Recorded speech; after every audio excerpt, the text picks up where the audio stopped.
मैं नहीं कहता भई उस जमाने दे विच किन्ने कामयाब हो जाते, पर इन्हें ये कामयाबी नाकामयाबी नहीं देखी।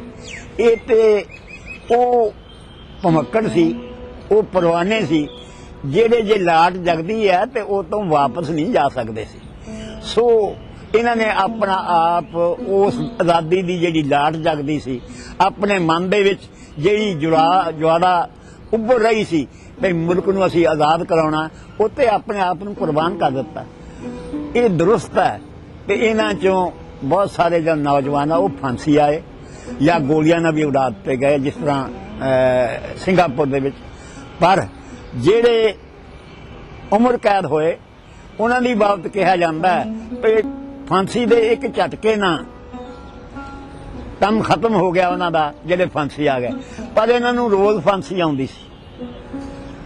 अंडेमान दी जेल दे विच जिहड़ा उत्थे दा दरोगा सी कहा करदा सी इस दुनिया ते दो रब है, एक रब है जिहड़ा आसमान ते रहिंदा है, जदों उत्थे जाओगे मर के तो वह तुहाडा हिसाब किताब करेगा।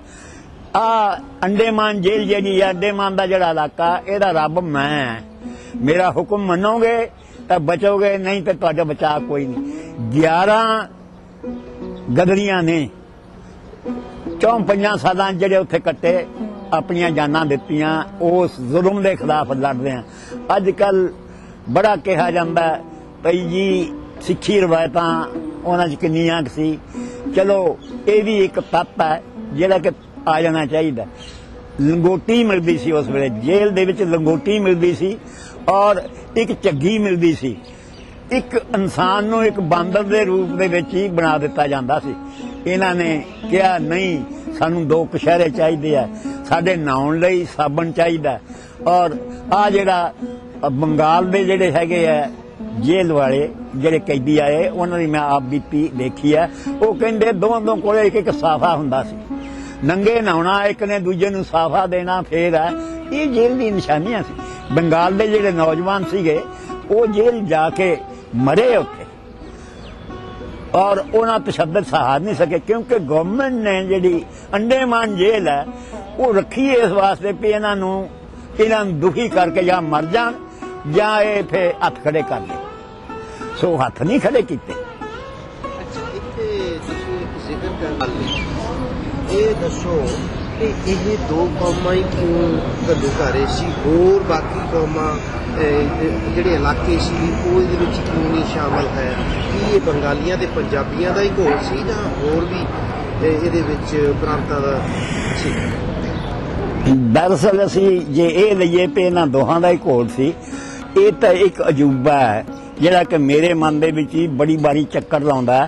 भाई असी एक पासे बंगाल जिहड़ा एक सिरे ते है, दूजे सिरे ते पंजाब है, इन्हां दा हर इनकलाबी मूवमेंट दे विच मेल रहा।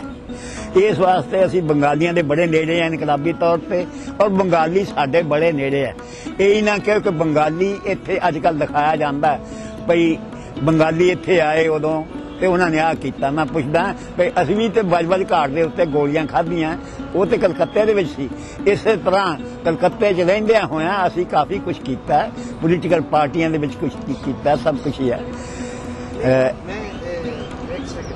है पर बाकी प्रांत इत्थे कोई तुहाडे जो भी है दरअसल ये भी साइकोलॉजिस्टां नूं खोज करन दी लोड़ है। मैं कहांगा कि ये एक पक्ष तुसीं वो मेरे सामने लियांदा है जिहदे ते सच्ची खोज होने की लोड़ है। मैं ये जरूर समझना भाई गुजरात का सवाल लै लो, एक लिखदा है भाई गुजरात काठियावाड़ के 25 मीलों के अंदर अंदर 3 शख्सियतां पैदा हुई, महात्मा गांधी जिन्ना और उत्थे श्यामजी कृष्ण वर्मा।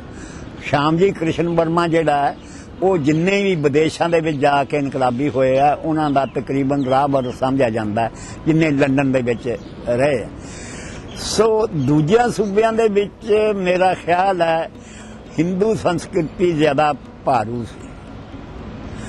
बंगाल दे विच आनंद मठ ते होर जिहड़ियां अपनी देवी दी पूजा और कुर्बानी करन दा मादा पैगाम ये बड़ा भारू सी, जिहड़ा कि दूजिया सूबियां दे विच है ना सी। सो उन्होंने उस मजहबी जनून के नीचे आके इनकलाबी रुख अख्तियार किया। ते पंजाब दे विच भी जे मैं कहां ते पंजाब दे विच भी ये तो सरहदी सूबा सी, इनू तो रोज़ ही लड़ना पैंदा सी किसी न किसी दे नाल। इहदे विच भी लोग हमलावर आए, ये तो एक आदी हो चुके सी। आदी होण दे तो वाधू ये दुरुस्त है कि सिक्खी रवायतों का भी ये असर बड़ा तकड़ा सीगा, क्योंकि सिख लड़ते रहे और पिटते रहे, फिर जालमां के खिलाफ सब कुछ करते।